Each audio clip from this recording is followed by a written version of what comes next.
नमस्कार, बहुत बहुत स्वागत है आपका लाइट आउट स्टडी नामक चैनल पर। आज पेट का जो फर्स्ट शिफ्ट का एग्ज़ाम था वो हो चुका है। उसके कुछ क्वेश्चंस जो मैंने देखे हैं वो आप सबके समझ मैं डिस्कस करना चाहता हूँ। इससे पूर्व मैंने कल जो फर्स्ट शिफ्ट का पेपर हुआ था उसका भी विश्लेषण मैंने किया था, और आज जो फर्स्ट शिफ्ट का पेपर है उसका विश्लेषण मैं करूँगा, और आज शाम का पेपर और जो कल शाम का पेपर हुआ था उसका विश्लेषण भी मैं आप सबके समझ कर दूंगा। जैसे कि मैंने देखा है, कल की तुलना में अगर आज का बार ग्राफ देखा जाए तो कल थोड़ा आज से थोड़ा टफ था और आज बार ग्राफ थोड़ा इजी था। जितना मैंने महिंद्रा एकेडमी कोचिंग में जो कन्नौज में स्थित है वहाँ पढ़ाया था उससे संबंधी भी काफ़ी क्वेश्चन उसी से केवल डिजिट चेंज होके औसत परसेंटेज कम या ज़्यादा जो भी ट्रिक्स बताई थी उसी के बेस पे बार ग्राफ थी। उम्मीद है कि आप सभी ने ये क्वेश्चन का आंसर सही दिया होगा।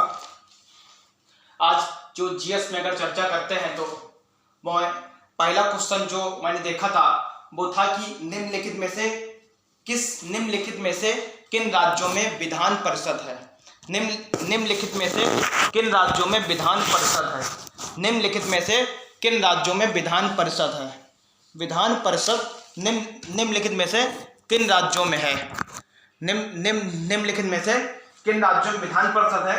अगर हम थोड़ा इस पर विश्लेषण कर लें तो निष्कर्ष निकल के थोड़ा आता है कि वर्तमान में देखा जाए तो भारत में कुल 6 राज्य ऐसे हैं जहां पे विधान परिषद है, क्योंकि विधानसभा तो सभी राज्यों में होती है। इसके अलावा राज्य जो चाहते हैं उनमें विधान परिषद भी होती है। वो 6 राज्य हैं। ये पेट के बाद जो भी आगे एग्जाम होगा या एसएससी सीजन का एग्जाम लगा पड़ा है, एसएससी सीजन का भी एग्जाम मेरे हिसाब से दिसंबर तरफ हो जाएगा। उसमें भी ये क्वेश्चन डायरेक्ट जीएस में पूछा जा सकता है, क्योंकि एसएससी सीजन में भी 25 क्वेश्चन जीएस के आते हैं सीजीएल में। तो याद रखिए, भारत में कुल 6 राज्य ऐसे हैं जहां पे विधान परिषद है। वो है आंध्र प्रदेश, तेलंगाना, उत्तर प्रदेश, महाराष्ट्र, बिहार और कर्नाटक। आज जो क्वेश्चन आया था उसका आंसर था कर्नाटक, क्योंकि शायद 4 ऑप्शन उसमें दिए थे, उड़ीसा, पश्चिम बंगाल, कर्नाटक और शायद गोवा, तो उसमें सटीक टिक था कर्नाटक। तो भारत में कुल 6 राज्य ऐसे हैं जिसमें विधान परिषद है। अब कहने को मैं फिर एक बार रिपीट करता हूं 6 राज्यों को: उत्तर प्रदेश, महाराष्ट्र, बिहार, कर्नाटक, जो किया जाए भी था क्वेश्चन कर्नाटक का, और आंध्र प्रदेश, तेलंगाना। तो कुल अब असम और वेस्ट बंगाल और उड़ीसा, इन 3 राज्यों ने और मांग की है कि उनको राज्यों में भी विधान परिषद बने। आपको थोड़ा बता दें तो 1952 ईस्वी में वेस्ट बंगाल में विधान परिषद का गठन हुआ था, लेकिन 1969 ईस्वी में उसे समाप्त कर दिया गया था। ऐसे ही तमिलनाडु में भी 1986 को विधानमंडल समाप्त कर दिया गया था। लेकिन वर्तमान में अगर हम लोग पढ़ते हैं, वर्तमान में कुल 6 राज्यों में है, और वेस्ट बंगाल, उड़ीसा और असम ने भी इनकी मांग की है। भविष्य में अगर इनकी मांग को संसद द्वारा पूरा कर लिया जाएगा तो कुल 6 और 3 9 विधान परिषद हो जाएंगी, लेकिन वर्तमान में 6 विधान परिषद है। मैं फिर रिपीट करता हूं: उत्तर प्रदेश, बिहार, महाराष्ट्र, आंध्र प्रदेश, तेलंगाना और कर्नाटक। तो पहला क्वेश्चन था निम्नलिखित में से किन राज्यों में विधान परिषद है, तो उसका आंसर डायरेक्ट था कर्नाटक। दूसरा क्वेश्चन आया था वायुसेना दिवस। बहुत इजी क्वेश्चन था, जिसने करंट अफेयर 2 से 2.5 महीना पहले का ही पढ़ा होगा, तो हाल ही में ये बहुत क्लोज क्वेश्चन आ गया। 8 अक्टूबर भारतीय वायुसेना दिवस कब मनाया जाता है? 8 अक्टूबर को भारतीय वायुसेना दिवस मनाया जाता है। डायरेक्ट क्वेश्चन था। 1939 में रॉयल इंडियन एयर फोर्स के नाम से इसकी स्थापना हुई थी। 1939 में 8 अक्टूबर 1939 को रॉयल इंडियन एयर फोर्स के नाम से स्थापना हुई थी, इसलिए 8 अक्टूबर को वायुसेना दिवस मनाया जाता है। और 15 जनवरी को अगर देखा जाए तो वो थल सेना दिवस है। 15 जनवरी को थल सेना दिवस के रूप में मनाया जाता है। और 4 दिसंबर को नेवी दिवस मनाया जाता है, जो कि जल से संबंधित है, क्योंकि भारतीय सेना के 3 भाग हैं: जल, थल और वायु। याद रखिए, वायुसेना दिवस, एयरफोर्स डे जो आज पूछा गया 8 अक्टूबर, थल सेना दिवस ये आगे किसी भी एग्जाम में पूछा जा सकता है 15 जनवरी, और जल सेना दिवस, नेवी दिवस के रूप में भी इसे जाना जाता है, ये है 4 दिसंबर। ठीक है, नेक्स्ट क्वेश्चन आया था माई एक्सपेरिमेंट विद ट्रुथ। ये बहुत बढ़िया क्वेश्चन आया है। अगर जिसने शायद क्वेश्चन को थोड़ा घुमा के पूछा गया था, लेकिन एक्सपेरिमेंट विद ट्रुथ क्वेश्चन में था, थोड़ा शायद वर्ड चेंज कर दिया था, लेकिन जिसने थोड़ा भी पढ़ा होगा ध्यान से तो माई experiment with truth Mahatma Gandhi टिक करके 100% आया था। बहुत इजी क्वेश्चन था और मैंने शायद इसका डिस्कस भी किया था 1-2 बार। My experiment with truth answer था महात्मा गांधी। इसके अलावा महात्मा गांधी ने हिंद स्वराज भी पुस्तक लिखी है। हिंद स्वराज किसने लिखी है? महात्मा गांधी ने। हिंद स्वराज पुस्तक महात्मा गांधी ने लिखी है। क्वेश्चन ये भी आता है कभी कभी कि सर्वप्रथम महात्मा गांधी जी ने दलित शब्द का प्रयोग अपनी किस पुस्तक में किया था? तो उसका आंसर होता है हिंद स्वराज। क्या नाम था? Hind Swaraj. Hind Swaraj my experiment with truth Mahatma Gandhi की पुस्तक है। इसके अलावा अगर देखा जाए तो युवा दर्शन वगैरह तमाम इन्होंने अपनी अपनी पुस्तक महात्मा गांधी लिखी है। लेकिन आज का जो क्वेश्चन था my experiment with truth Mahatma Gandhi, Hind Swaraj भी महात्मा गांधी ने पुस्तक लिखी है, याद रखिए। नेक्स्ट क्वेश्चन भारत का 29वां राज्य कौन बना था? ये बहुत इजी क्वेश्चन है, जिसने थोड़ा भी ध्यान दिया होगा तो भारत का 29वां राज्य जो कि 2 जून 2014 ईस्वी को तेलंगाना के रूप में बना था। आंध्र प्रदेश को 2 भागों में बांटने की मांग, काफी आंदोलन बहुत तेज थे, 3 से 4 साल से लगातार चल रहा था। तो अंत में 2 जून 2014 को संसद में यह प्रस्ताव पारित हो गया और 2 जून 2014 को तेलंगाना भारत का 29वां राज्य बन गया। हालांकि अगर वर्तमान में देखें तो भारत में राज्य केवल 28 ही हैं, क्योंकि जम्मू कश्मीर जो था राज्य वो 5 अगस्त 2019 को राज्य से चेंज होकर केंद्र शासित प्रदेश में बन गया है। इस समय जम्मू कश्मीर को 2 केंद्र शासित प्रदेशों में बांटा गया है, वो है जम्मू कश्मीर और लद्दाख। तो क्वेश्चन था भारत का 29वां राज्य कौन बना है? तो डायरेक्ट आंसर था तेलंगाना, और तेलंगाना की राजधानी हैदराबाद। MPPCL 2018 में क्वेश्चन डायरेक्ट पूछा गया था। तो याद रखिए भारत का 29वां राज्य कौन बना है? तेलंगाना, जो आज का क्वेश्चन था। नेक्स्ट क्वेश्चन जो आया था वो है वॉलीबॉल किस देश का राष्ट्रीय खेल है? ये क्वेश्चन थोड़ा घुमा के पूछा है, बहुत थोड़ा सा, लेकिन अगर ध्यान से पढ़ते हैं तो हम लोग देखते हैं कि वॉलीबॉल जो है, वॉलीबॉल नेपाल का राष्ट्रीय खेल है। वॉलीबॉल किसका राष्ट्रीय खेल है? नेपाल। वॉलीबॉल का जन्म नेपाल में नहीं हुआ, लेकिन वॉलीबॉल का राष्ट्रीय खेल जैसे देखा जाए हॉकी इंडिया का राष्ट्रीय खेल है, लेकिन हॉकी का जन्म इंडिया में नहीं हुआ, हॉकी का जन्म ब्रिटेन में हुआ था। जन्म होना क्वेश्चन अलग है और राष्ट्रीय खेल बनना अलग है। तो फिलहाल वॉलीबॉल नेपाल। और एक क्वेश्चन और याद रखिए इसी के साथ, तीरंदाजी किस देश का राष्ट्रीय खेल है? तीरंदाजी, इसे बोलते हैं आर्करी। तीरंदाजी किस देश का राष्ट्रीय खेल है? इसका आंसर डायरेक्ट था, अगर आता तो भूटान। याद रखिए क्वेश्चन आज आया था वॉलीबॉल किस देश का राष्ट्रीय खेल है? नेपाल, जहां उसके बाद तीरंदाजी किस देश का राष्ट्रीय खेल है? इसका आंसर होगा भूटान का भी क्वेश्चन 1-2 बार पूछा जा चुका है, जहां मैंने एग्जाम में पढ़ा है, याद रखिए। नेक्स्ट क्वेश्चन जो आया था इसके बारे में मैंने आपको बताया भी था, याद करिए। भारत के नीति निर्देशक तत्व, मैंने आपको अनुच्छेद में बताया था, भारत के नीति निर्देशक तत्व जो है वो अनुच्छेद 36 से 51 में है।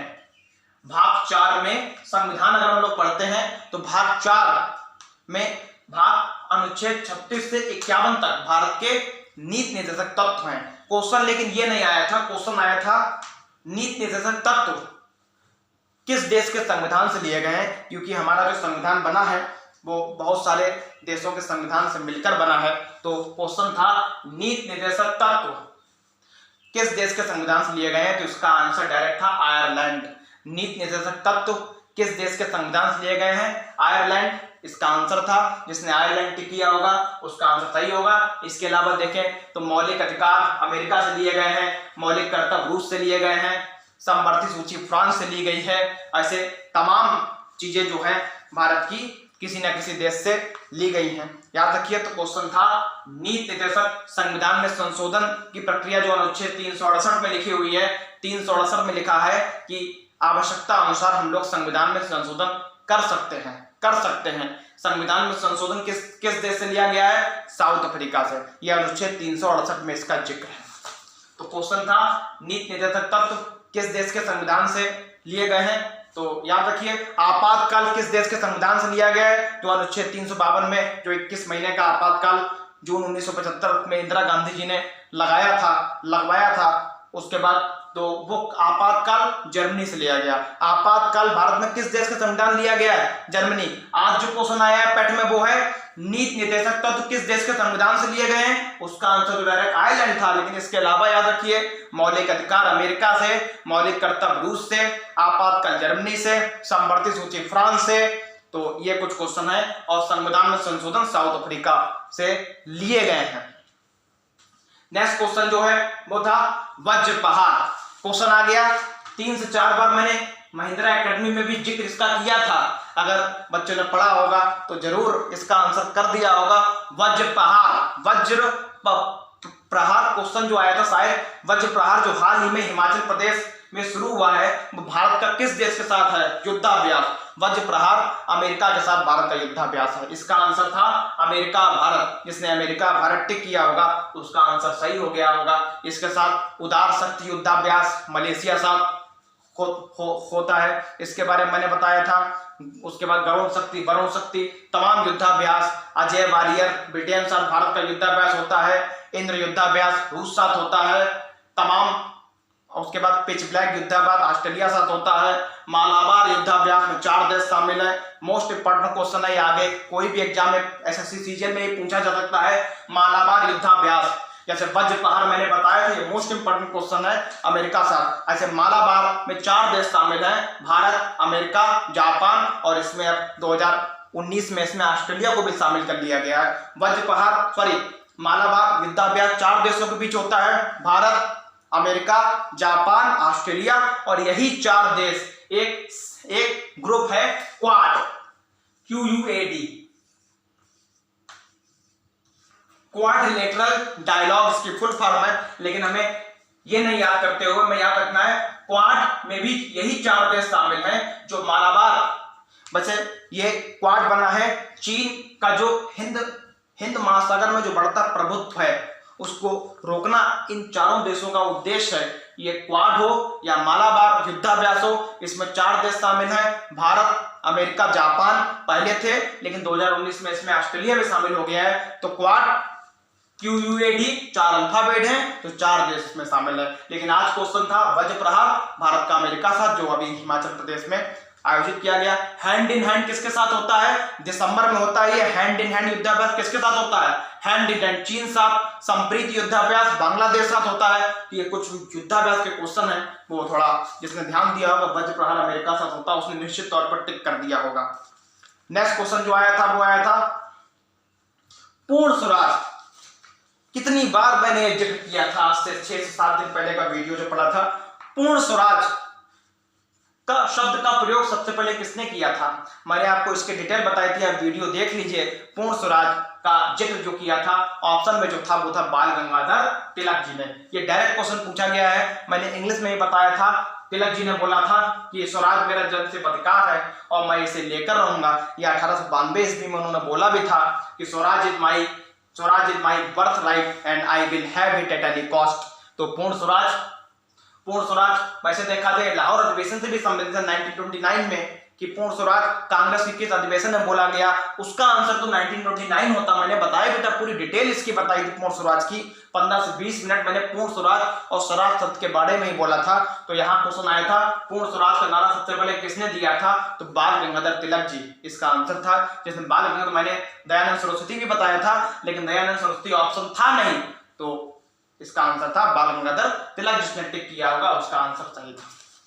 नेक्स्ट क्वेश्चन आया था हर्ष ने, यह क्वेश्चन डायरेक्ट मुझसे पूछा था 3 दिन पहले महिंद्रा एकेडमी के कोचिंग में। एक स्टूडेंट ने पूछा भी था कि हर्षवर्धन ने अपनी राजधानी थानेश्वर से कहां स्थापित की थी? हर्षवर्धन ने अपनी राजधानी थानेसर से कहाँ स्थापित की थी? हर्षवर्धन ने अपनी राजधानी थानेसर से कहाँ स्थापित की थी? तो 606 ईस्वी में 592 में हर्ष का जन्म हुआ था। 592 में हर्षवर्धन का जन्म हुआ था। 606 में थानेसर जो कि हरियाणा में है, 606 में जब ये राजा बनने के थे तो इन्होंने अपनी राजधानी थानेसर से कन्नौज स्थानांतरित की थी। थानेसर से कन्नौज स्थानांतरित की थी हर्षवर्धन ने अपनी राजधानी। इसका आंसर कन्नौज। अधिकतर बच्चों ने टिक कर भी दिया होगा कन्नौज, जो कन्नौज के निवासी हैं उन्होंने तो मैक्सिमम 99% ये क्वेश्चन सही कर दिया होगा। नेक्स्ट क्वेश्चन आया था, बहुत इजी क्वेश्चन है।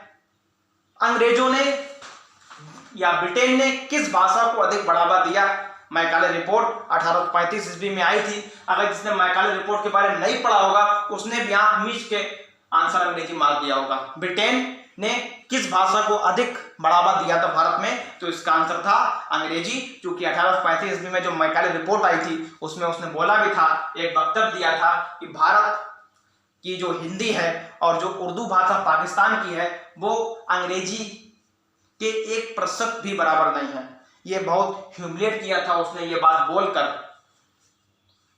तो याद रखिए कि अंग्रेजों ने किस भाषा को बढ़ावा दिया था, इसका आंसर अंग्रेज था। डायरेक्ट टिक करना था। नेक्स्ट क्वेश्चन आया था, नेक्स्ट क्वेश्चन था कि मैंने कल बताया भी था, ग्रुप में मैंने डाला भी था कि 1935 का अधिनियम बहुत ध्यान से पढ़िए, क्योंकि आपके सिलेबस में 1935 अधिनियम साफ साफ लिखा है। इसमें 12 से 13 वाक्य दिए हैं, वो 12 से 13 में जिसने 3-4 ध्यान दे दिए होंगे उन्होंने इसका आंसर सही कर दिया होगा। वैसे इसके आंसर में अगर जो मैंने पेपर देखा था 2 ऑप्शन में से कोई एक सही हो सकता है। अब आयोग क्या मानता है वो देखा जाएगा। निम्नलिखित में से कौन सी विशेषता 1935 भारत सरकार अधिनियम की थी?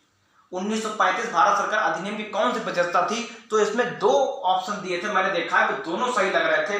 मेरे हिसाब से इसका आंसर 2 ऑप्शन जो सही थे मैं आपको थोड़ा बता देता हूं। इसके बारे में मैंने जिक्र किया भी था, शायद आपको पता हो। 1935 का अधिनियम 1935 में जो मैंने आपको बताया था कि प्रांतों में द्वैध शासन समाप्त करके केंद्र में लगा दिया था। 1919 में मैंने आपको बताया था द्वैध शासन का वर्णन सबसे पहले कर्टियस ने अपनी पुस्तक, कर्टियस नामक अंग्रेज ने अपनी पुस्तक डायरकी में किया था। डायरकी नामक उसने पुस्तक लिखी थी, उसमें सर्वप्रथम द्वैध शासन का जिक्र मिलता है। यह सबसे पहले भारत में 1919 ईस्वी में लागू किया गया था, लेकिन राज्यों में लागू किया था, राज्यों या प्रांतों में लागू किया था। लेकिन 1935 ईस्वी के अधिनियम में ये प्रांतों में द्वैध शासन समाप्त कर दिया गया।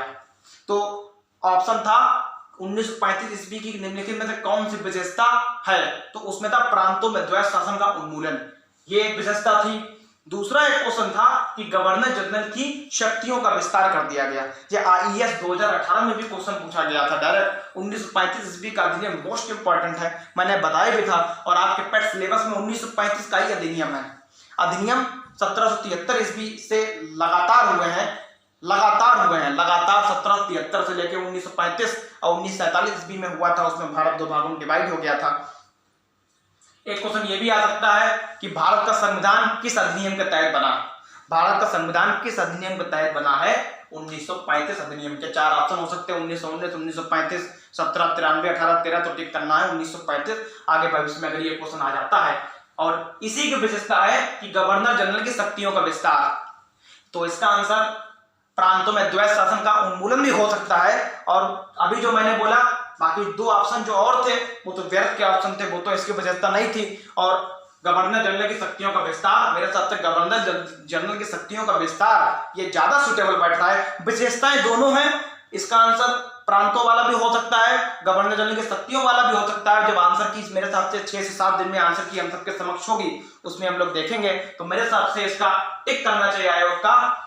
दूसरा भी हो सकता है, मेरे हिसाब से जो आंसर होना चाहिए गवर्नर जनरल की शक्तियों का विस्तार, क्योंकि IAS 2018 में जब ये क्वेश्चन पूछा गया था तो इसका जो आंसर जो बताया गया था, क्योंकि IAS एग्जाम की आंसर की आयोग कभी जारी नहीं करता, यूपीएससी कभी भी आंसर की नहीं जारी करता है, याद रखिए। नेक्स्ट क्वेश्चन जो आया था फॉरवर्ड ब्लॉक बहुत बढ़िया क्वेश्चन है। फॉरवर्ड ब्लॉक आपके सिलेबस में सुभाष चंद्र बोस है भी, तो सुभाष चंद्र बोस इसी इसका आंसर है। अगर आप प्रत्येक उसमें देखेंगे, कल भी एक क्वेश्चन पूछा गया कि भारतीय सेना गठन किसने की? INA।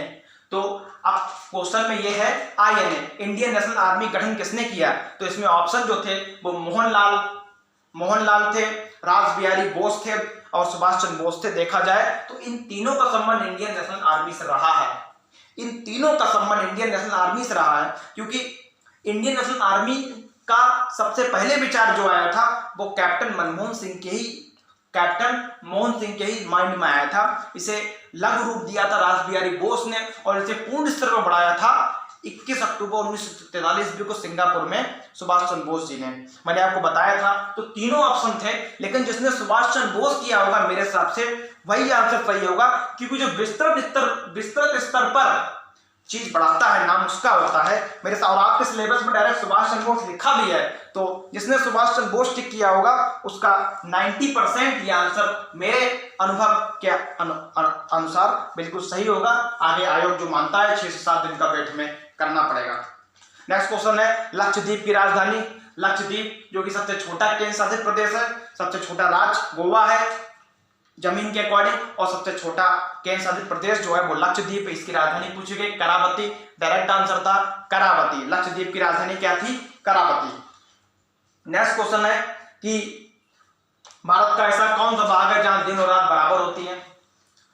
वैसे ये क्वेश्चन थोड़ा अलग टाइप का था, लेकिन जिसने ऑप्शन अगर थोड़े ध्यान से पढ़े होंगे, भारत का ऐसा कौन सा स्थान है जहां दिन और रात बराबर होते हैं, 12 घंटे का दिन 12 घंटे का रात। अगर हम लोग मैप देखते हैं तो ग्लोब जो होता है, ग्लोब में जो इक्वेटर रेखा है, इक्वेटर पे जितने भी देश, मेरे हिसाब से 13 देश पाए जाते हैं, यहाँ पे 12 घंटे का दिन 12 घंटे का रात होती है और यहाँ पे अधिकतम पानी बरसता है। वो एक अलग क्वेश्चन है, लेकिन आज का क्वेश्चन जो है उसका आंसर था थार मरुस्थल, क्योंकि जो ऑप्शन थे वो शायद असम, गोवा और थार मरुस्थल एक राज्य और था, तो अधिकतर इसमें सुटेबल जिसने थोड़ा माइंड लगाया होगा थार मरुस्थल बोल दिया होगा। थार मरुस्थल जो कि एक गर्म मरुस्थल है और भारत का सबसे, मालूम है आपको, भारत का सबसे बड़ा मरुस्थल भी है थार मरुस्थल। एक क्वेश्चन और आ जाता है, वैसे देखा जाए विश्व का सबसे बड़ा मरुस्थल तो है सहारा, लेकिन भारत का सबसे बड़ा मरुस्थल जो है वो है आपका थार मरुस्थल। क्वेश्चन ये भी आ जाता है, ये याद रखिए क्वेश्चन ये जो मैं बताने जा रहा हूं कि थार मरुस्थल राजस्थान में है, ये तो आपको पता ही है। क्वेश्चन ये आ सकता है आपका, विश्व का ऐसा कौन सा मरुस्थल है, विश्व का जहां पे सबसे ज्यादा जनसंख्या निवास करती है, तो इसका आंसर होगा थार मरुस्थल, ना कि सहारा। सहारा विश्व का सबसे बड़ा मरुस्थल तो है, लेकिन सबसे ज्यादा जनसंख्या किस मरुस्थल में रहती है, मैं विश्व की बात कर रहा हूं। विश्व में 50 से ज्यादा मरुस्थल हैं, लेकिन अगर सबसे ज्यादा जनसंख्या जहां निवास करती है उसका आंसर आपका होगा थार मरुस्थल। याद रखिए, विश्व में सबसे ज्यादा जनसंख्या किस मरुस्थल में निवास करती है, तो इसका आंसर डायरेक्ट होगा आपका थार मरुस्थल। याद रखिए, थार मरुस्थल इसका आंसर होगा। आज का जो क्वेश्चन था कि दिन और रात कहां बराबर होते हैं, तो इसका आंसर थार मरुस्थल, जिसने टिक किया होगा उसका 100% आंसर सही होना चाहिए। नेक्स्ट जो क्वेश्चन है वो था, डायरेक्ट क्वेश्चन पूछा गया है, फॉरवर्ड ब्लॉक का निर्माण किसने किया। फॉरवर्ड ब्लॉक यही आर्मी से संबंधित है, इंडियन नेशनल आर्मी से संबंध है, तो फॉरवर्ड ब्लॉक इसका आंसर होगा सुभाष चंद्र बोस। Subhash Chandra Bose forward block. कल जो क्वेश्चन पूछा गया था आईएनए किसने बनाई, और आज जो क्वेश्चन पूछा गया तो सुभाष चंद्र बोस से एक ना एक क्वेश्चन हर शिफ्ट में पूछा गया है, और चौथी शिफ्ट में भी हो सकता इससे संबंधित क्वेश्चन कुछ ना कुछ पूछा जाए। सुभाष चंद्र बोस 1935 के अधिवेशन आपके सिलेबस में भी है, मैं आपको बता भी चुका हूं, कल मैंने ग्रुप में डाला भी था रात को। तो याद रखिए, फॉरवर्ड ब्लॉक आपको बता दें, सुभाष चंद्र बोस जी 1938 में, बहुत चर्चित बात है, 1938 में जब कांग्रेस के अध्यक्ष बने थे हरिपुरा, तब अधिवेशन हुआ था हरिपुरा 1938 में। आपको मैंने बताया था जब उन्होंने चुनाव जीता था तभी रविन्द्रनाथ टैगोर ने देश रत्न या लोक नायक बोला भी था। मैंने आपको 2-3 बार कल उस दिन रिपीट भी किया था।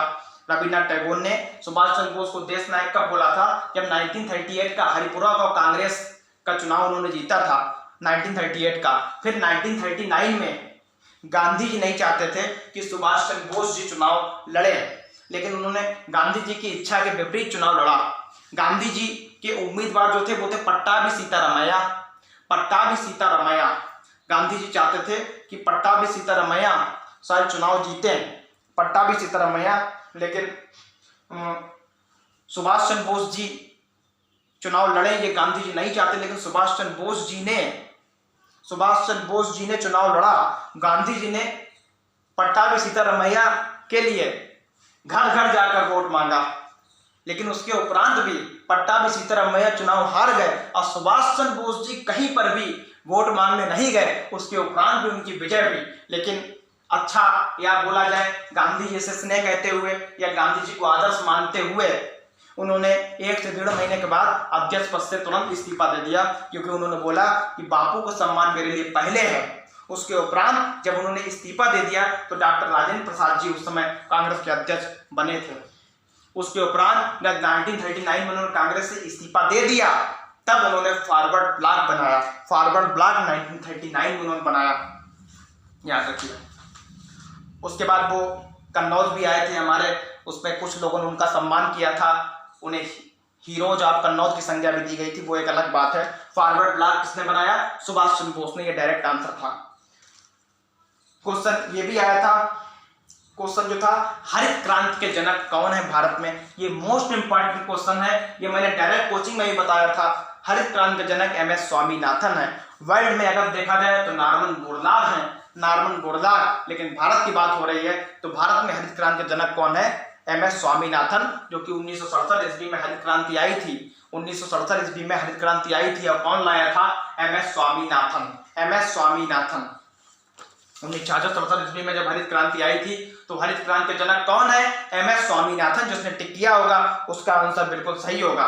क्वेश्चन था ये लेखपाल का क्वेश्चन, डायरेक्ट मैंने अभी परसों डिस्कस किया था रात को, तो भाई क्वेश्चन डायरेक्ट आ गया। अनुच्छेद 19 का संबंध किससे है? आप लोग परसों का वीडियो देख सकते हैं, मैंने बताया था अनुच्छेद 19 लेखपाल ने पूछा गया था। अनुच्छेद 19 का संबंध किससे है? तो वाक स्वतंत्रता या अभिव्यक्ति की आजादी इसका आंसर था। जिसने ये टिक किया होगा अभिव्यक्ति की आजादी, उसका आंसर सही होगा।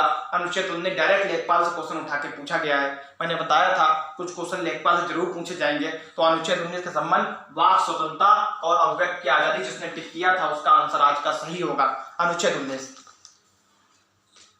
पायरिया रोग किससे संबंधित है? पायरिया रोग वैसे बहुत कॉमन क्वेश्चन है, बहुत चर्चित क्वेश्चन भी रहा है। पायरिया रोग किस अंग को प्रभावित करता है? मसूड़ों को। पायरिया रोग किसको प्रभावित करता है? मसूड़ों को। पायरिया रोग किसको प्रभावित करता है? मसूड़ों को। ऐसे कल क्वेश्चन पूछा गया था कि कल क्वेश्चन जो पूछा गया था आपसे इसी संबंध क्वेश्चन शायद कल पूछा गया था, जो है निमोनिया किस अंग को प्रभावित करता है? फेफड़ों को। कल क्वेश्चन पूछा गया निमोनिया मानव के किस अंग को प्रभावित करता है? फेफड़ों को, ठीक है। और आज जो क्वेश्चन पूछा गया पायरिया किस अंग को प्रभावित करता है? मसूड़ों को। जिसने मसूड़ा टिक किया होगा उसका आंसर बिल्कुल सही होगा। नेक्स्ट क्वेश्चन है, नेक्स्ट क्वेश्चन जो आया है कि बैटरी में कौन सा अम्ल होता है? बैटरी, ये क्वेश्चन थोड़ा अलग टाइप का क्वेश्चन पूछा था। जिसने साइंस ध्यान से पढ़ी होगी उसने कर दिया होगा सल्फ्यूरिक अम्ल। बैटरी जिससे बिजली जनरेट होती है, बैटरी में कौन सा एसिड होता है, कौन सा अम्ल होता है? सल्फ्यूरिक अम्ल। और सल्फ्यूरिक अम्ल से संबंधित एक क्वेश्चन और याद रखिए, निम्नलिखित में से किसको अम्लों को राजा कहते हैं? ये यूपीपीसीएस में शायद 2012-13 में ये क्वेश्चन पूछा गया था, शायद 2012-13 था, मुझे सही से कंठस्थ नहीं है। तो अगर आ जाए अम्लों का राजा किसको कहा जाता है तो इसका आंसर भी डायरेक्ट आपका होगा सल्फ्यूरिक एसिड। और बैटरी में कौन सा एसिड पाया जाता जो आज पूछा गया, इसका आंसर भी था सल्फ्यूरिक एसिड। जिसने भी टिक किया होगा उसका सही होगा। हालांकि ये थोड़ा अलग टाइप का क्वेश्चन था। क्वेश्चन इजराइल की राजधानी पूछी गई थी, डायरेक्ट सबने टिक कर दिया होगा जेरूसलम। इजराइल की राजधानी वैसे तेल अवीव भी बोली जाती है लेकिन जेरूसलम ज्यादा फेमस है। इजराइल की राजधानी जेरूसलम। इजराइल की राजधानी क्या है? जेरूसलम, याद रखिए। क्वेश्चन पूछा गया अन्नामलाई जाति, ये थोड़ा अलग टाइप का क्वेश्चन है। अन्नामलाई जनजाति की खोज कहां हुई थी? अन्नामलाई जनजाति जो है उसकी खोज भारत के किस राज्य में हुई थी? इसका आंसर डायरेक्ट है केरल, क्योंकि केरल में अन्नामलाई की पहाड़ियां भी पाई जाती हैं। जिसने ये क्वेश्चन पढ़ा होगा डीपली उसने डायरेक्ट इसमें टिक कर दिया होगा केरल। अन्नामलाई की पहाड़ी और अन्नामलाई जनजाति कहां पाई जाती है? केरल में। जिसने केरल टिक किया होगा उसका आंसर सही होगा। क्वेश्चन ये आया था खिलाफत आंदोलन में, खिलाफत आंदोलन से गांधी जी क्या चाहते थे? क्वेश्चन इसी टाइप से था, क्वेश्चन लगभग यही था। खिलाफत आंदोलन में गांधी जी चाहते क्या था? क्या चाहते थे, क्या चाहकर उन्होंने खिलाफत, काफी लोग उनका विरोध करते हैं, खिलाफत आंदोलन में उन्होंने मुसलमानों का साथ दिया था या ये सही नहीं किया या गलत किया, काफी चर्चा का विषय बन जाता है। पिछली बार क्वेश्चन पूछा गया था पेट में, जब खिलाफत आंदोलन गांधी जी ने शुरू किया था तब इनका विरोध किसने किया था? इनका विरोध जिन्ना ने उस समय इनका विरोध किया था। उसका आंसर था जिन्ना। अबुल कलाम आजाद भी था उस पर ऑप्शन, तो बहुत सारे लोग अबुल कलाम आजाद भी लगा के आए थे, लेकिन इसका आंसर होगा जिन्ना। अब इसमें क्वेश्चन पूछा जाए, खिलाफत आंदोलन जब गांधी जी ने आरंभ किया था तब उसका विरोध किसने किया था? जिन्ना ने। जिन्ना 1924 ईस्वी तक, 1924 ईस्वी तक जिन्ना हिंदू और मुस्लिम एकता के प्रतीक रहे हैं। जब 1906 ईस्वी में जब वो ब्रिटेन से बैरिस्टर बन के आए थे तब 1906 ईस्वी में दादा भाई नौरोजी के सचिव भी रहे हैं जिन्ना। जब जिन्ना ने वक्तव्य दिया का हिंदू और मुस्लिम एक पेड़ हैं, एक पेड़ के समान है, अगर कोई भी डाली टूटती है तो इसमें दर्द पूरे पेड़ को होगा, तो उन्होंने बोला था कि हिंदू और मुस्लिम एकता जरूरी है, हिंदू मुस्लिम कभी अलग अलग नहीं हो सकते। उन्होंने ये वक्तव्य दिया था, लेकिन उसके उपरांत कुछ परिस्थितियां ऐसी बनी जिसका परिणाम पाकिस्तान तो सब जानते ही हैं। फिलहाल तो खिलाफत आंदोलन गांधी जी का करने का उद्देश्य केवल था कि हिंदू मुस्लिम एकता, उसमें ऑप्शन हिंदू और ईसाइयों को एक करना भी था। जिसने थोड़ा पढ़ा होगा खिलाफत आंदोलन, मैंने आपको बताया भी था, मोहम्मद अली शौकत अली ने गांधी जी से गुहार लगाई थी कि अंग्रेज तुर्की के मुसलमानों पर काफी एट्रोसिटी कर रहे हैं, काफी अत्याचार कर रहे हैं, आप आइए और आप इसका विरोध करिए। तो गांधी जी का स्वार्थ अपना केवल यह था कि अगर मैं खिलाफत आंदोलन में भाग लेता हूं तो मुसलमानों की सहानुभूति मुझे मिलेगी और हिंदू और मुस्लिम एक होंगे, और हिंदू मुस्लिम एक होंगे तो अंग्रेजों को यहां से बाहर करने में ज्यादा फायदा होगा, ज्यादा आसानी रहेगी। तो हिंदू मुस्लिम एकता के यही कारण उन्होंने खिलाफत आंदोलन चलाया था। बाद में इसके दुष्परिणाम भी बहुत हुए, लेकिन उनका इरादा कभी भी गलत नहीं था गांधी जी का, यह भी जान लीजिए आप। नेक्स्ट क्वेश्चन जो आता है वो था सल्फ्यूरिक एसिड। मैंने आपको बता ही दिया है कि पौधों में कौन सा ऊतक ऐसा है जो खाना बनाने का काम आता है। ये थोड़ा अलग टाइप का क्वेश्चन पूछा गया, मतलब क्वेश्चन था कि क्वेश्चन ये था कि फ्लोएम का संबंध किससे है? फ्लोएम का संबंध किससे है? फ्लोएम का संबंध किससे है? फ्लोएम PHLOEM, फ्लोएम का संबंध किससे है? ये साइंस का क्वेश्चन है। वैसे फ्लोएम का संबंध पत्तियों से होता है, क्योंकि पत्तियों में जो खाना, फ्लोएम एक ऊतक पाया है। फ्लोएम क्या है? एक tissue. Phloem is a type of tissue. Phloem एक टिश्यू है जो कि पत्तियों में पाया जाता है। तो इसका आंसर था पेड़, डायरेक्ट आंसर था पेड़। याद रखिए, जो पत्तियां खाना बनाती हैं वो फ्लोएम ऊतक के ही द्वारा खाना बनाती हैं। ये थोड़ा अलग टाइप का क्वेश्चन था, बहुत सारे लोगों को जिसने साइंस नहीं पढ़ी होगी थोड़ी समस्या आ सकती है। कुछ लोगों ने किसका आंसर सटीक भी दिया होगा, तो इसका आंसर था पेड़, डायरेक्ट। नेक्स्ट क्वेश्चन जो है हरित क्रांति, मैंने आपको बता ही दिया है कि निम्नलिखित में से कौन सी रासायनिक क्रिया नहीं है। ये भी साइंस का क्वेश्चन है, साइंस से 6 से 7 क्वेश्चन पूछे गए डायरेक्ट। निम्नलिखित में से कौन सी रासायनिक क्रिया नहीं है? तो आपको बता दें रासायनिक परिवर्तन नहीं है। दो परिवर्तन होते हैं, भौतिक परिवर्तन और रासायनिक परिवर्तन। भौतिक परिवर्तन वे होते हैं जब कोई नई चीज नहीं बनती है। जैसे बर्फ से पानी बनता है, पानी से दोबारा बर्फ बन जाती है, तो इसमें कोई नई चीज नहीं बनी, इसमें कोई भी नया परिवर्तन नहीं हुआ। बर्फ से पानी बनता है और उसी पानी से बर्फ बन जाता है, तो यह भौतिक परिवर्तन। और ऐसा परिवर्तन जिससे चीज को उसी अनुरूप में नहीं ढाला जा सकता। जैसे कागज को जलना, एक बार अगर हम लोग कागज जला देते हैं तो उस जले हुए कागज से दोबारा कागज बनाना थोड़ा मुश्किल होता है। तो ऐसे ही एक बार दूध से दही बन जाता है तो हम दही से दूध नहीं बना पाते हैं। ये सब रासायनिक परिवर्तन है। और भौतिक परिवर्तन क्या होते हैं? भौतिक परिवर्तन अपने आप होते हैं। अधिकतर भौतिक परिवर्तन अपने आप होते हैं और भौतिक परिवर्तन को पुनः उसी स्थिति में लाया जा सकता है। जैसे पानी से बर्फ, बर्फ से पानी, पानी जम के बर्फ बनता है, बर्फ पिघल के पानी बनती है। लेकिन कागज का जलना हो जाए या दूध से दही का बनना हो जाए, इसमें एक बार दूध से दही बन जाता है तो दही से दूध हम प्राप्त नहीं कर सकते हैं। कागज जल जाता है तो जले हुए कागज से हम लोग पुनः कागज प्राप्त नहीं कर सकते हैं। तो इसमें फिलहाल जो आंसर था इसका, निम्नलिखित में से कौन सा रासायनिक परिवर्तन नहीं है, वो था भाप का पानी बनना। भाप से पानी बनता है, फिर पानी से फिर भाप बनती है, तो इसमें कोई नया परिवर्तन नहीं। भाप से पानी क्वेश्चन शायद आंसर था पानी से भाप का बनना, कुछ ऐसे था, पानी से भाप कहो या भाप से पानी कहो, पानी से भाप बनती है और वही भाप हमें पुनः पानी के रूप में मिलती है। इसे इंग्लिश में बोलते हैं प्रीसिपिटेशन, जो पानी बरसता है नीचे हम लोग को बूंदों के रूप में, प्रीसिपिटेशन। तीन चीजें होती हैं, एक होता है एवापोरेशन जो भाप बन के ऊपर जाता है, और जो बादल बन जाते हैं उन्हें बोलते हैं कंडेंसेशन, और वही जब पानी नीचे बरसता है तो उसे बोलते हैं प्रीसिपिटेशन।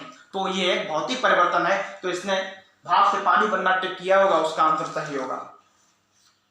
नेक्स्ट क्वेश्चन जो आपका आया था वो था भारत की किस, क्योंकि मैंने आपको बताया था भारत 7 देशों से सीमा साझा करता है, सीमा संबंधी क्वेश्चन पूछा गया है, और कुछ बच्चों का शायद कोचिंग में बीएसएफ का एग्जाम भी है, उसमें भी सीमा वाला शायद ऑप्शन है, सीमा का सिलेबस है, भारत के पड़ोसी देश। कल क्वेश्चन पूछा गया निम्नलिखित में से कौन सा भारत का पड़ोसी देश नहीं है। आज क्वेश्चन पूछा गया कि निम्नलिखित में से भारत की सीमा सबसे लंबी किससे मिलती है। वैसे देखा जाए तो कुल भारत के 17 राज्य ऐसे हैं जो 7 देशों से सीमा साझा करते हैं। वे 7 देश कौन कौन से हैं? बांग्लादेश, चीन, पाकिस्तान, नेपाल, म्यांमार, भूटान और अफगानिस्तान। तो वह 7 देश हैं। इन क्वेश्चन पूछा गया सबसे ज्यादा सीमा किस देश से लगती है, तो इसका आंसर था बांग्लादेश। बांग्लादेश से कुल लगभग 4096 किलोमीटर भारत सीमा साझा करता है, 4096 किलोमीटर। तो इसमें बांग्लादेश ने किया था कि एमपीपीसी का एक क्वेश्चन था, एमपीपीसी से भी किसी डेट में ये क्वेश्चन पूछा गया है और 2 से 3 एग्जाम में और रिपीट हो चुका है। भारत किस देश के साथ सबसे ज्यादा सीमा साझा करता है? बांग्लादेश। और सबसे कम सीमा किसके साथ साझा करता है? अफगानिस्तान, मात्र 103 किलोमीटर। अब बांग्लादेश के साथ 4096, उसके बाद चीन साथ 3400 कुछ, उसके पाकिस्तान 3200 कुछ। तो ये क्रम है, ये क्रम भी याद रखना है। लेकिन सबसे ज्यादा सीमा किसके साथ साझा करता है? बांग्लादेश 4096 किलोमीटर, सबसे कम अफगानिस्तान 103 किलोमीटर। इसके अलावा क्वेश्चन साइंस का, एक अश्वत्थ में कितने वाट होते हैं? 746 वाट। कक्षा 6 में भी क्वेश्चन पढ़ते आए, कक्षा 6 से 7 तक जिसने थोड़ा ध्यान दिया होगा फिजिक्स में। एक अश्वत्थ में कितने वाट होते हैं? 746 वाट। इसे डायरेक्ट रट लेना है आगे के एग्जाम के लिए। एक अश्वत्थ में कितने वाट होते हैं? 746 वाट एक अश्वत्थ में होते हैं। क्वेश्चन यह भी पूछा गया था, जो लोकसभा के सदस्य होते हैं वो किसके, कार्यपालिका के जो सदस्य होते हैं वो किसके प्रति उत्तरदायी होते हैं? भारत में जो कार्यपालिका के सदस्य होते हैं वो किसके प्रति उत्तरदायी होते हैं? इसका आंसर था इनमें से कोई नहीं होगा, क्योंकि इसमें ऑप्शन होना चाहिए लोकसभा। लेकिन लोकसभा, अगर हम लोग अनुच्छेद 75 पढ़ते हैं संविधान का, तो उसमें लिखा भी है कि लोकसभा जो है संसद के प्रति उत्तरदायी होते हैं। तो कार्यपालिका किसके प्रति उत्तरदायी है? 4 ऑप्शन शायद उसमें थे, एक में विधानमंडल था, एक में शायद विधानसभा था, एक इनमें से कोई नहीं था। क्योंकि लोकसभा इसमें आंसर था नहीं, तो इनमें से कोई नहीं जिसने टिक किया होगा उसका आंसर सही होगा। इनमें से कोई नहीं, यहां तक पहुंचना थोड़ा टफ होता है, जिसने नहीं पढ़ा होगा ये क्वेश्चन उनका शायद गलत हो गया होगा। अधिकतर बच्चे विधानसभा इसका टिक करके आए होंगे, तो उनका 100% आंसर ये रॉन्ग होगा, क्योंकि कार्यपालिका के जो सदस्य होते हैं वो लोकसभा के प्रति उत्तरदायी होते हैं। ये अनुच्छेद 75 में साफ साफ इसका जिक्र भी मिलता है। यही सब क्वेश्चन जो थे डिस्कस लगभग कर दिया है। जागृत का संबंध किससे था? क्वेश्चन आया था जागृत ऐप का संबंध किससे था? जागृत ऐप का संबंध उपभोक्ता जागरूकता से था। 1986 में राष्ट्रीय उपभोक्ता दिवस भारत में मनाया जाता है। याद रखिए 2 दिवस हैं 1986 में, याद रखिए 1986 में भारत में उपभोक्ता, राष्ट्रीय उपभोक्ता दिवस 1986 से मनाया जा रहा है। तो तभी ये जागृति ऐप चला था कि उपभोक्ता के साथ जो छल करता है, उपभोक्ता के साथ जो दुकानदार छल करते हैं, कुछ दुकानदार ऐसे होते हैं, तो उपभोक्ता जागो ग्राहक जागो, शायद सुना भी होगा, एडवर्टाइजमेंट भी काफी आता है। ये जागृति अगर थोड़ा ध्यान दिया होगा तो उपभोक्ता से इसका संबंध है। तो उपभोक्ता जिसने ऑप्शन टिक किया होगा, ये 1986 में ये स्लोगन काफी फेमस भी हुआ था। तो याद रखिए जागृत का संबंध किससे है? उपभोक्ता से। उपभोक्ता से क्वेश्चन ये भी था कि निम्नलिखित में से किसका संबंध जनसंख्या परिवर्तन से नहीं है? थोड़ा ध्यान अगर किसने दिया होगा, थोड़ा भी ध्यान दिया होगा, निम्नलिखित में से किसका संबंध जनसंख्या परिवर्तन से नहीं है? तो इसका आंसर डायरेक्ट था रुग्णता। रुग्णता थोड़ा टफ वर्ड है, लेकिन ऊपर के जो 3 ऑप्शन थे वो अगर आपने ध्यान से पढ़े होंगे, एक ऑप्शन था जन्म दर, जन्म दर का संबंध जनसंख्या परिवर्तन से होगा। परिवर्तन में कमी या वृद्धि दोनों शामिल है। अगर ज्यादा जन्म होता है तो जनसंख्या बढ़ती है। फिर एक ऑप्शन था मृत्यु दर, अगर मृत्यु होती है तो जनसंख्या घटती है। और एक ऑप्शन था प्रवास। अगर प्रवास मतलब एक व्यक्ति का नागरिक दूसरे देश में जब रहता है कुछ दिनों के लिए, उसे प्रवास बोलते हैं। जब प्रवास भी होता है तो भी जनसंख्या कम होगी। 5 व्यक्ति यहाँ से अमेरिका चले जाते हैं तो 5 लोगों की जनसंख्या कम होगी। तो डायरेक्ट आंसर इसका था रुग्णता। रुग्णता इसका आंसर था। जिसने ध्यान से ऑप्शन तीनों पढ़े होंगे उसने निश्चित तौर पर सही कर दिया होगा। पृथ्वी के फेफड़े किस वन को बोलते हैं, इसका भी डिस्कस मैंने किया था। Amazon rain forest. जितनी भी ऑक्सीजन हमें मिलती है शायद वर्तमान में 21 से कम घटकर 20.94 ऑक्सीजन शेष है। 20.94 ऑक्सीजन शेष है। इसमें से 20% ऑक्सीजन हमें मिलती है अमेजन रेन फॉरेस्ट, जो कि ब्राजील और अर्जेंटीना के क्षेत्र में पाए जाते हैं। दक्षिण अफ्रीका में हाल ही में 2 साल पहले इसमें भयंकर आग लगी थी। कहते हैं इसका 10% हिस्सा नष्ट हो चुका है उस आग से। तो पृथ्वी का फेफड़ा किसे बोलते हैं, अमेजन रेन फॉरेस्ट। जिसने टिक किया होगा उसका आंसर सही होगा। क्वेश्चन था गौतम बुद्ध को ज्ञान कहां प्राप्त हुआ। क्वेश्चन था गौतम बुद्ध को ज्ञान किस नदी के पास प्राप्त हुआ, इसका आंसर डायरेक्ट था निरंजना नदी। गौतम बुद्ध को ज्ञान, कल क्वेश्चन जो पूछा गया था, जो गौतम बुद्ध का उपदेश था, ये सेकंड सेट में कल क्वेश्चन पूछा भी गया था, गौतम बुद्ध का जो उपदेश था उसे किस नाम से जानते हैं, उसका आंसर था धर्मचक्र प्रवर्तन। गौतम बुद्ध ने पहला उपदेश कहां दिया था, सारनाथ में। याद रखिए गौतम बुद्ध ने पहला उपदेश कहां दिया था, पहला उपदेश कहां दिया था, सारनाथ। गौतम बुद्ध ने पहला उपदेश कहां दिया, सारनाथ। सारनाथ कहां है, वाराणसी में। गौतम बुद्ध को ज्ञान कहां प्राप्त हुआ था, क्वेश्चन अगर आता है तो बोध गया। बोध गया कहां है, बिहार में। और गौतम बुद्ध का जन्म कहां हुआ था, ये तो आपको पता ही होगा, 563 ईसा पूर्व में कपिल वस्तु जो कि वर्तमान में कहां है, नेपाल में। तो आज का क्वेश्चन था गौतम बुद्ध को ज्ञान कहां प्राप्त हुआ, वो निरंजना नदी के तट पर। निरंजना नदी के तट पर। निरंजना नदी कहां है, बिहार में। बिहार में पीपल वृक्ष के नीचे, इसके ऊपर एक कविता भी है कि सब वृक्षों में श्रेष्ठ है पीपल वृक्ष महान, जिसके नीचे बैठकर बुद्ध बने भगवान। तो इसका आंसर था निरंजना नदी। निरंजना नदी, इसे फल्गु नदी के नाम से भी जाना जाता है। अगर फल्गु नदी कभी भविष्य में आता है तो ऑप्शन वो भी सही होगा। तो गौतम बुद्ध को ज्ञान किस नदी के पास प्राप्त हुआ, निरंजना नदी। कल क्वेश्चन आया था गौतम बुद्ध का जो उपदेश था उसे क्या बोलते हैं, धर्मचक्र प्रवर्तन। और गौतम बुद्ध जो एक्सपायर हुए थे उसे हम लोग बोलते हैं महाभिनिष्क्रमण। महाभिनिष्क्रमण। गौतम बुद्ध जो एक्सपायर होते हैं उसे हम लोग क्या बोलते हैं, महाभिनिष्क्रमण। और इनका पहला उपदेश को बोलते हैं धर्मचक्र प्रवर्तन, जो कल क्वेश्चन आया था। आज क्वेश्चन था गौतम बुद्ध को ज्ञान किस नदी के पास प्राप्त हुआ, निरंजना नदी। निरंजना नदी कहां प्राप्त हुआ, बिहार के बोधगया में। बिहार के बोधगया में। क्वेश्चन ये भी आता है कि गौतम बुद्ध के सबसे प्रिय शिष्य कौन थे, आनंद। गौतम बुद्ध के सबसे प्रिय शिष्य कौन थे, आनंद। गौतम बुद्ध के सबसे प्रिय शिष्यों में एक हैं। ये भी क्वेश्चन पूछा जा चुका है। और गौतम बुद्ध सबसे अधिक कहां रुके हैं, श्रावस्ती में 21 साल। श्रावस्ती में 21 साल गौतम बुद्ध सबसे अधिक कहां उन्होंने समय व्यतीत किया है, श्रावस्ती में 21 साल। क्योंकि गौतम बुद्ध 563 ईसा पूर्व से 463 ईसा पूर्व तक रहे हैं, तो वह 80 साल गौतम बुद्ध जिए हैं। और गौतम बुद्ध एक्सपायर कहाँ हुए थे, एक्सपायर कहाँ हुए थे, वो हुए थे कुशीनगर में।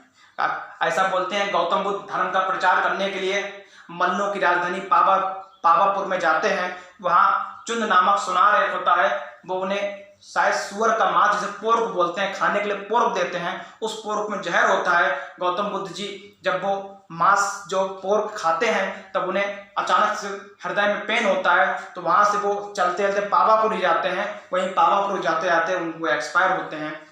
तो गौतम बुद्ध जी कहाँ एक्सपायर हुए थे, और गौतम बुद्ध के एक्सपायर होने की घटना को बोलते हैं महाभिनिष्क्रमण। यही सब क्वेश्चन थे। बहुत बहुत अम्लों का राजा सल्फ्यूरिक अम्ल जो बैटरी में पाया था, ये मैंने आपको बता ही दिया है। इजराइल की राजधानी जेरूसलम।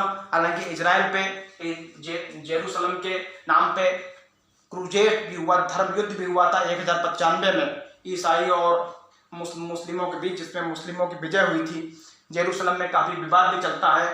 मुस्लिम दावा करते हैं कि ये मेरा पवित्र स्थल है, ईसाई दावा करते हैं कि ये मेरा पवित्र स्थल है, और जो यहूदी होते हैं वो अपना अलग दावा करते हैं। फिलहाल ये तो बात अलग है, लेकिन इजराइल की राजधानी जो है वो है जेरूसलम। इस पे इजराइल, फिलिस्तीन और अमेरिका में काफी विवाद भी चलता है इस क्षेत्र को लेके।